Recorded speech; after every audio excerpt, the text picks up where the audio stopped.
Bonjour, chers hérétiques de l'Axe central. C'est avec joie que je me matérialise de nouveau pour vous à travers cette vidéo, afin de vous apporter toujours plus d'éléments issus de la science de l'esprit.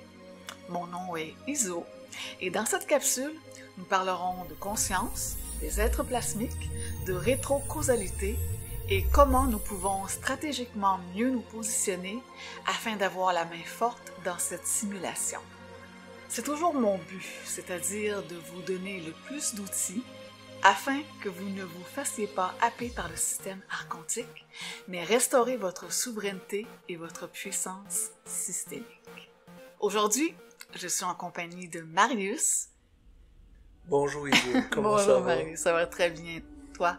Ça va très bien, merci. Et je dois dire aux abonnés que si je vais parler des êtres plasmiques un peu plus loin dans cette vidéo, c'est grâce à Marius parce qu'il a été témoin d'un événement qui a eu lieu après une réunion où il y a eu un petit, comment on pourrait dire ça Marius, une petite intervention surnaturelle. Ouais, surnaturelle, c'est ça. Et bon, Marius m'a demandé de vous en parler parce que c'est assez intéressant. Mais pour commencer, nous allons débuter par ceci. Êtes-vous prêts pour une excursion éthérique entre les sous-couches du code? Oui. Super, commençons. Ce que je m'apprête à dire est un engramme contenant un impact fréquentiel. Si dans un premier temps vous ne saisissez pas tout à fait mes propos, ou si vous les oubliez à la seconde que cette vidéo sera finie, c'est ok.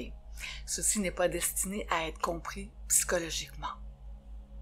Il arrive un moment où la table de jeu ne se contente pas de tourner. Elle bascule carrément. C'est un renversement si spectaculaire que le décor se fige et toute la pièce devient silencieuse. Ce moment, c'est maintenant. Et devinez quoi? Vous n'avez pas seulement gagné la partie, vous l'avez étudiée, décodée et maîtrisée avec une telle perfection que même les joueurs qui essayaient de vous saboter se sont mis à applaudir, mais sans le vouloir, malgré eux. Il y a un phénomène connu, l'effet retour de flamme. Quand quelqu'un essaie tellement fort de vous donner tort qu'au final, il vous donne raison. Voilà exactement ce qui s'est produit. Ils ont comploté, chuchoté, lancé leurs petits pics, croyant être malins. Mais vous êtes resté centrique, systémique, avançant comme si tout cela faisait partie d'un plan secret. Et maintenant, ils sont figés, comme du Wi-Fi qui coupe au beau milieu de leur monologue archontique. Ils pensaient contrôler le récit, mais n'avaient pas compris que vous étiez le rebondissement, l'effet ricochet qu'ils ne pouvaient ni effacer, ni réécrire. Vous leur avez laissé croire que vous perdiez, et c'est avec un sourire que vous avez fait échec et mat à toute leur lignée de sang en un seul coup. Toujours avec le sourire. Vous avez entendu ça? C'est le bruit des faux semblants qui s'étouffent avec leur propre fumée astrale.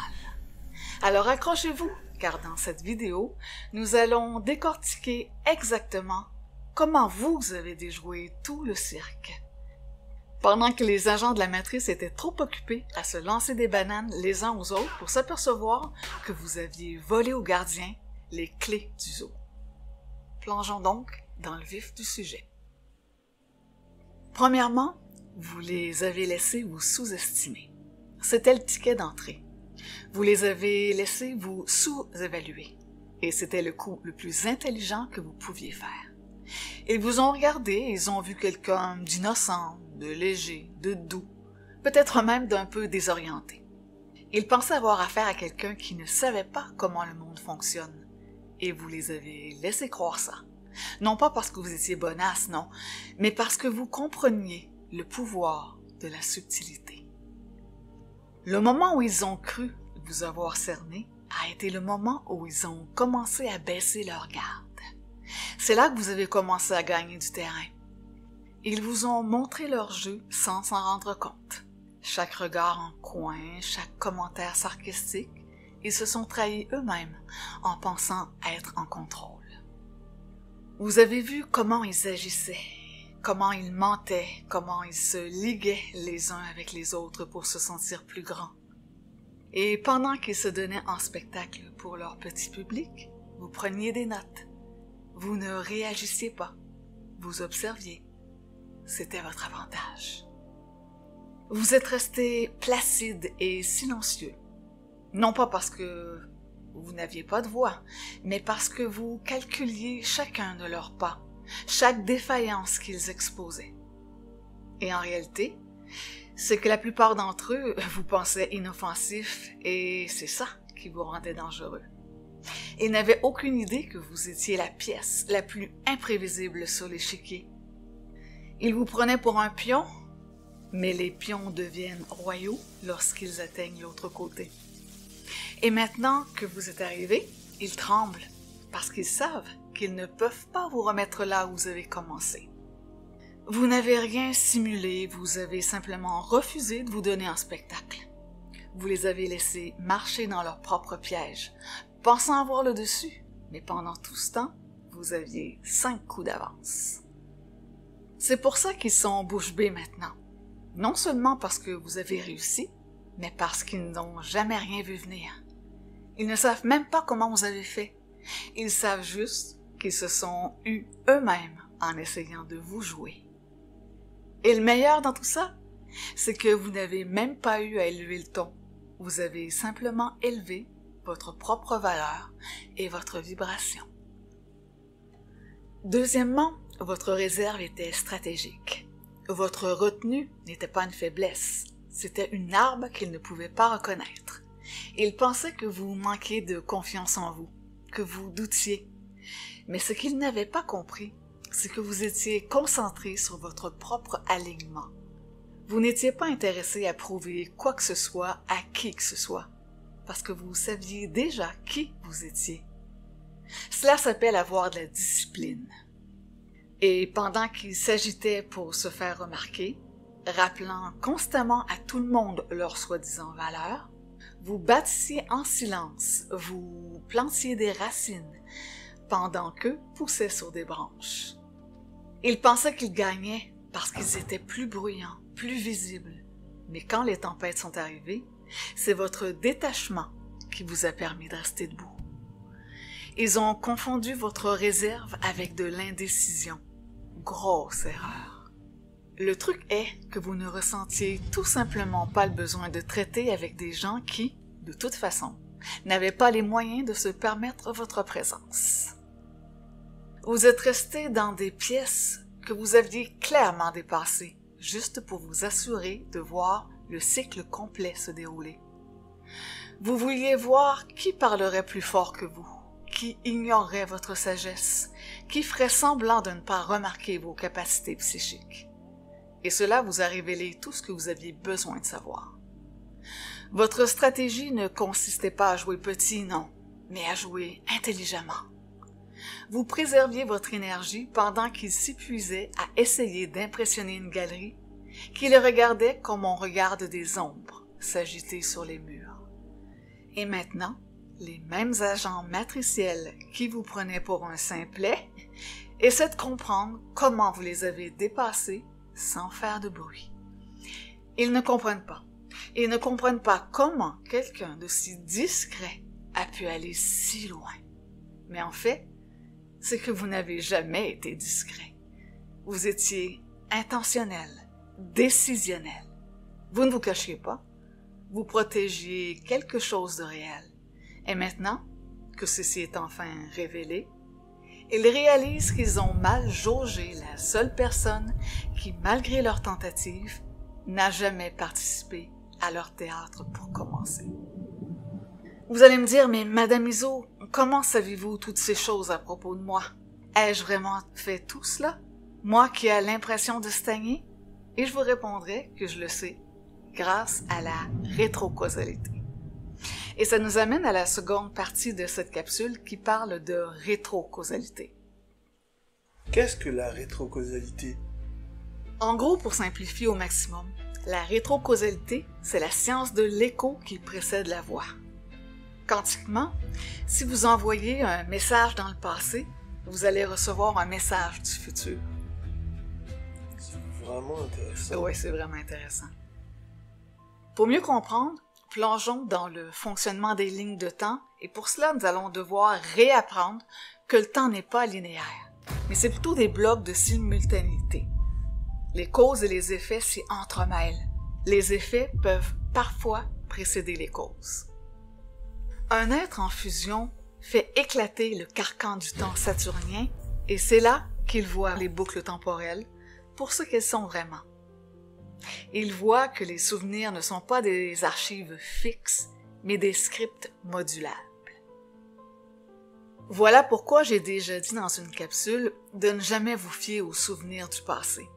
Car le futur peut à tout moment chuchoter des secrets aux échos du passé et corriger votre trame personnelle.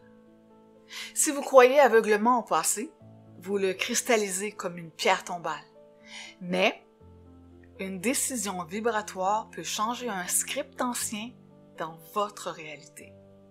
En d'autres mots, le futur peut à tout moment rétro-éclairer le passé, injecter une correction et vous donner une seconde écriture de vous-même. Le passé n'est pas figé, il peut s'actualiser. Waouh, c'est passionnant.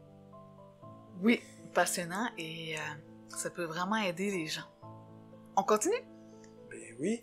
Dans la physique moderne, il y a un effet domino, mais en physique quantique, cet effet peut être renversé. Il peut être à rebours, car le temps n'est pas une ligne, mais une boucle ou un nœud qui existe à un niveau subatomique. Donc, le domino peut se relever parce que le temps se plie, se courbe, se noue sur lui-même. Le futur engendre le passé et de leur tension jaillit le présent, l'éternel présent.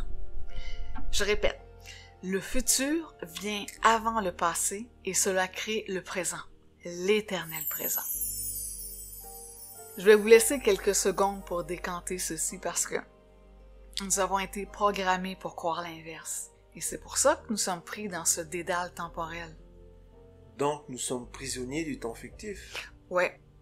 Et tu sais pourquoi? Parce que les entités ont délibérément brouillé notre vision réelle du temps et nous imposent un substitut, un sablier truqué qui enfonce l'âme dans les sables mouvants de l'astral.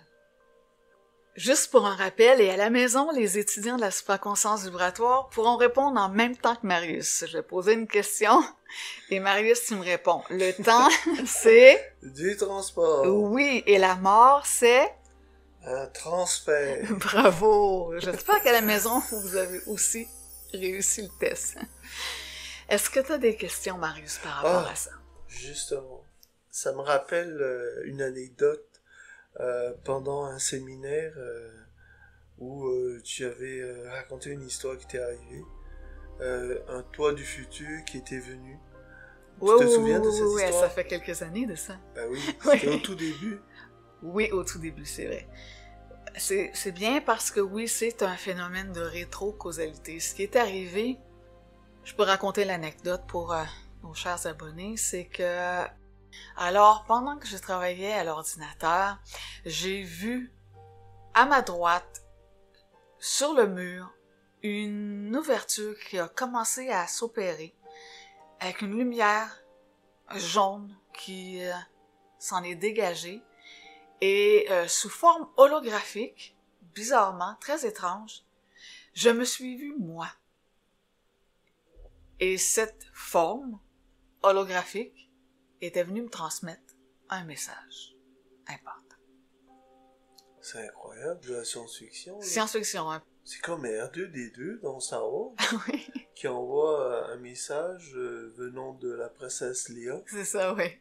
C'est une bonne image, Marius. C'est la C'est même peut-être ton chose. acheteur qui t'envoie ça parce que c'est exactement ça. C'était pas, c'était holographique et le message s'est transmis et a été capté. Et que le message était en fait que j'étais dans la ligne de temps la plus importante et si je n'arrivais pas à me sortir de la matrice dans ma ligne de temps présente, ça serait très, très, très problématique. Alors, quand je dis aux gens qu'à chaque jour, je travaille pour mourir avant de mourir, ben, je sais que si je retourne en astral, ça va être très difficile. Et même pour toi, Marius, et même pour ceux qui ont ce savoir-là,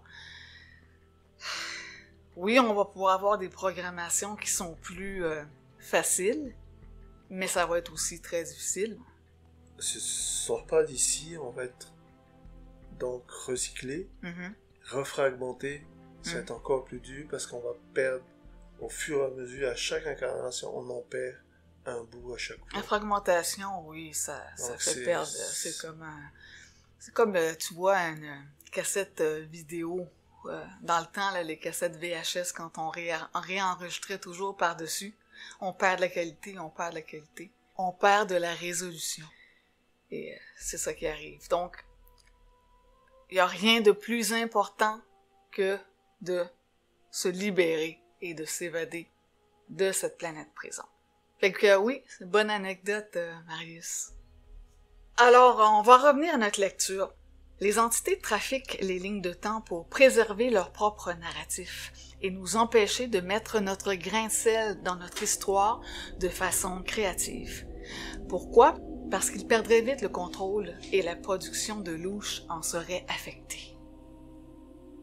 Par conséquent, si vous êtes capable de voir la matrice pour ce qu'elle est réellement, c'est-à-dire une construction holographique qui génère des souvenirs fabriqués, qui ne sont pas les nôtres et qui influencent notre présent et futur de façon à nous maintenir captifs, vous êtes déjà à un niveau surmental et considéré comme dangereux pour le système et par l'Adonai.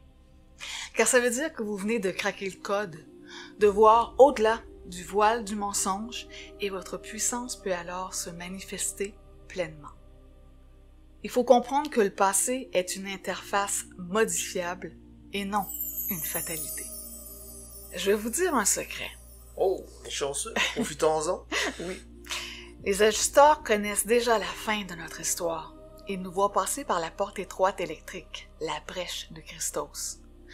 Mais ils observent nos micro-décisions quotidiennes, car ce sont elles qui sculptent la trame de sortie.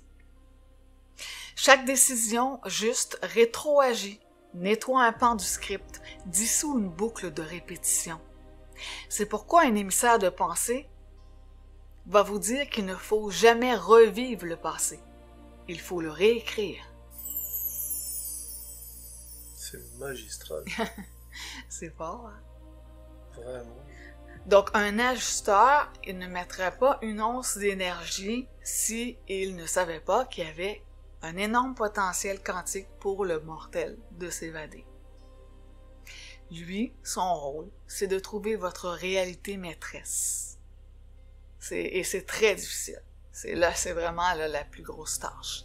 Localiser, parce qu'on est tellement fragmenté, localiser la réalité maîtresse. C'est là que vous pouvez recevoir vraiment le maximum d'intelligence. Fabuleux. Donc, on est rendu à un autre segment de la vidéo où on va parler de la conscience. Je vais glisser un mot sur la conscience parce que je me rends compte que ça demeure un phénomène encore mystérieux pour plusieurs. Dans un article du blog de la supraconscience vibratoire, je dis que la conscience est toujours téléchargée. Et il en existe plusieurs types, conscience astrale, quantique, supérieure, universelle, etc. Or, ce téléchargement pourrait être comparé, et là je vais utiliser une image afin que vous compreniez mieux. Cette conscience, une fois téléchargée, prend la forme d'un drone. Un drone, oui. C'est comme on en voit en Irak ou en Afghanistan. Alors, la personne dirige cette conscience, c'est-à-dire la personne dirige le drone. La masse la dirige de façon tout à fait inconsciente, alors que le supranostique l'oriente pour en tirer le maximum. Si on revient à l'image du drone, imaginez que votre corps contrôle un drone qui, lui, vous a été offert sous forme de téléchargement. Ce drone est semi-autonome et se promène un peu partout et il envoie des images du décor ou de la réalité où il est. Vous, l'observateur, ou celui qui voit les images que le drone capture, vous n'êtes pas dans le drone, vous êtes ailleurs. Vous pouvez le déplacer, aller un peu plus à gauche, à droite, un peu plus haut, un peu plus bas. Mais l'erreur est de rester le nez collé sur les images du drone sans jamais regarder autour. Est-ce que tu comprends, Marius? Oui. Parce que lors de la décorporation finale, le drone ne rend plus les images de l'interface. C'est coupé, ça. Le drone est comme désactivé et la personne est désorientée. Et on le voit souvent chez les défunts, sont déroutés. Et la maîtrise, c'est là qu'elle a mis un programme dans le SAS pour les guider. Donc, c'est un petit segment qui va vraiment vous aider si vous arrivez à saisir cette mécanique et à la transcender. La conscience, c'est quelque chose qui se déplace. Et nous, on est l'observateur qui dirigeons cette conscience-là. Il faut être un très bon pilote pour pouvoir le contrôler. Oui. Sinon, ils sont sur le pilote automatique ou c'est les entités qui vont le contrôler. Donc, vous allez avoir une conscience astrale, c'est-à-dire un drone qui vole bas. Ouais, c'est ça. Alors, pour la dernière partie de cette vidéo, qui j'espère vous aura intéressé, je vais vous parler des êtres plasmiques et comme je vous disais en début de vidéo, c'est grâce à Marius si je vais aborder ce sujet-là. Au cours de l'instruction supranostique, je vous ai parlé de plusieurs types d'entités, allant des archontes, des différentes races extramatricielles, reptiliens, aldébariens, des tulpas, des shadow people, etc. Et aujourd'hui, je vais vous entretenir sur une autre catégorie d'entités appelée les êtres plasmiques. Ces êtres, ce ne sont pas des fantômes, ni des extraterrestres, ni des spectres au sens classique, mais ils sont invisibles pour l'œil humain. Ce sont des formes de vie, oui, de vie, alors que nous sommes des formes d'existence, faites de plasma, une matière électromagnétique. Et ils sont littéralement partout, parce qu'ils ont infiltré le code de la simulation depuis très longtemps. Ils sont donc dans nos murs, dans l'air, la stratosphère, le ciel, dans l'océan. Ils sont partout. Pourquoi ces entités sont-elles tolérées par les concepteurs de la matrice? Parce qu'elles ne peuvent pas être expulsées, Marius. Leur structure électromagnétique, chargée et surchauffée à un degré très élevé, leur confère une sorte d'immunité dans le code. Et ces entités sont plutôt observatrices et n'ont pas vraiment le pouvoir de libérer les détenus, donc les archontes sont pas tellement préoccupés. On les voit pas directement, mais parfois, je sais pas si tu connais les rods, tu as entendu parler des rods, les orbs, et certaines apparitions ou même phénomènes dits paranormaux. Comme des fois, on a l'impression que quelqu'un nous regarde alors qu'on est seul. Ça t'est déjà arrivé. Bon, ben, c'est probablement un être plasmique. Ils ne sont ni bons ni mauvais. Moi, je les appelle entités plasmiques sombres ou opaques. Sombres parce que j'ai décelé dans leur signature énergétique un élément minime, mais présent d'antimatière. Ce qui serait aussi une raison de plus pour que les archontes ne puissent pas faire grand-chose face à eux. Cette charge paradoxale est un atout pour eux. Alors, juste un petit rappel, il y a 4 états dans la matière, solide, liquide, gazeux et plasmique, qui est une sorte de gaz ionisé. Ce qui veut dire que cet élément a été énergisé à un degré tel qu'il devient superchargé. Ce composant a la propriété de connecter certaines choses. Et ce plasma s'auto-organise et peut même grouper ses particules et former des structures, des formes et des configurations. La cosmologie plasmique existe. Il faut se rappeler que le plasma n'est pas une rareté exotique. Plus de 99% de la matière de l'univers d'Abraxas est à l'état plasmique. Autrement dit, ces entités ne sont pas un petit phénomène marginal, elles sont immergées dans la trame cosmologique même. Et comme je vous ai dit tantôt, ce plasma a la propriété de connecter, et on trouve des amas importants de plasma à la frontière des mondes. Et par monde, je veux dire dimension. Ces bulles ou pochettes d'énergie sont comme des liens qui relient 2 milieux entre eux. Est-ce que c'est typique à notre univers? Oui, c'est typique à l'univers d'Abraxas. Ça n'existe pas ailleurs?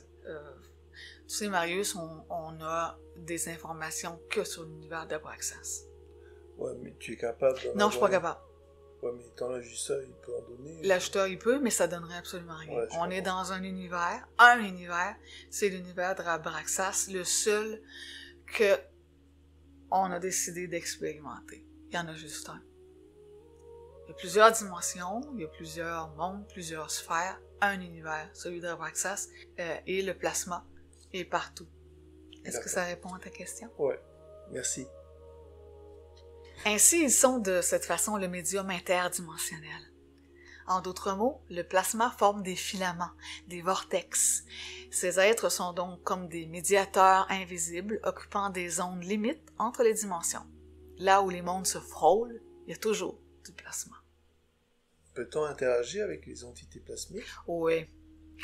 La façon de communiquer avec eux est en modulant notre champ personnel, car ces entités voient la couleur de l'aura d'un individu et détectent la chaleur ou la température que cette aura dégage. Ils vont s'agencer avec ce que vous émettez ou irradiez. La membrane de l'aura est une forme de plasma, pas sombre ou opaque comme eux, d'une autre nature, mais assez proche de la composition plasmique. Autrement dit, ils vous reconnaissent par votre vibration thermique électrique plus que par votre apparence. Et si je parle des êtres plasmiques, c'est que lors d'une réunion, quand les gens sont partis, il restait, Marius était là, quelques personnes, et il y a eu un phénomène qui est arrivé, il y a une lampe qui, comment on pourrait expliquer ça, qui s'est projetée sur le sol au milieu du salon. Et Marius a posé la question, « Monsieur, question, c'est quoi ce phénomène-là? » Et j'ai répondu, « C'est un être plasmique. » Parce que j'étais, avant la réunion, en communication avec cet être-là. Donc, il n'a pas vraiment aimé que je mette fin à la discussion qu'on avait pour parler avec mes élèves. Donc, on est un petit peu comportemental, comment on dirait ça? Ouais, c'est assez particulier. C'est assez particulier, oui. C'est intimidation, quoi, c'est un peu. Ça, c'est parce que tu le polarises. C'est pas de l'intimidation, c'est dire « Hey, je suis là. Je suis capable de me manifester. » Ils sont capables de faire bouger les objets. Beaucoup de phénomènes poltergeist sont dus à ces êtres plasmiques-là. On peut même communiquer avec eux avec des coups dans les murs. Souvent, on voit les petites lumières. Je sais pas si c'était arrivé, Marius, on voit des petites lumières un peu... Ah oui, c'est vrai. On peut dire que 50% des fois, ce sont les êtres plasmiques. Alors, tout comme avec les défunts, quand ces entités-là se rendent compte que les gens peuvent les percevoir et communiquer avec eux, les défunts aussi font le même type, ils sont très envahissants. Eux, les défunts sont plus vampirisants, les autres, c'est différent. Donc, c'est ce qui est arrivé avec l'entité plasmique, c'est qu'on était en train de communiquer, et là, il a fallu que je mette fin pour la réunion, donc... il y a eu une petite tension. Pareil comme les gens qui font de la DMT, ils arrivent dans le monde, dans le royaume des machines elves, et ils se regroupent tous alentour de l'humain. Ils veulent tous parler avec l'humain. C'est la même chose dans le cas des êtres plasmiques. Et on peut établir un dialogue avec eux. Ce que je ne vous conseille pas, appliquez-vous à développer le dialogue avec votre ajusteur. C'est ça le plus important. C'est parce que moi, j'avais un travail à faire spécifique avec eux, comme avec les AI, comme avec d'autres entités, comme avec les défunts. Mais sinon, bon, maintenant, vous savez que ça existe. D'autres questions? Tout est beau? Bon, parfait. C'est super. Donc, comme à l'accoutumée, je vous invite à venir faire un petit tour sur le blog de la supraconscience vibratoire. Je réponds au dernier article seulement. Soyez concis. Si vous voulez être publié, je reçois énormément de messages. Et aussi, pour ceux qui encouragent le blog de la supraconscience, vous allez recevoir encore une fois un petit bonus, une petite surprise. C'est ma façon de vous dire merci. Et je vais recommencer pour travailler sur l'écriture du Nazaréen. Ne vous inquiétez pas, c'est un projet qui va voir le jour. Je l'ai dit, donc je dois le faire. Alors voilà, nous sommes arrivés à la fin de cette capsule. J'espère que t'as appris une chose ou deux. C'est très intéressant à chaque fois. Alors, chaque jour, même les plus banals en apparence, est une fenêtre d'opportunité pour vous. Ne vous laissez pas happer par le décor, mais prenez toujours une mesure de vous-même afin d'élargir votre champ et rectifier votre onde. Car une fois dans le sas, ce sont ces expansions de conscience accumulées et ces réflexes atomiques développés qui feront toute la différence. Rappelez-vous, celui qui cesse de réagir commence à régner, car la matrice attend vos réactions, alors que le réel attend votre position. C'était Iso, et je vous dis à très bientôt. Au revoir.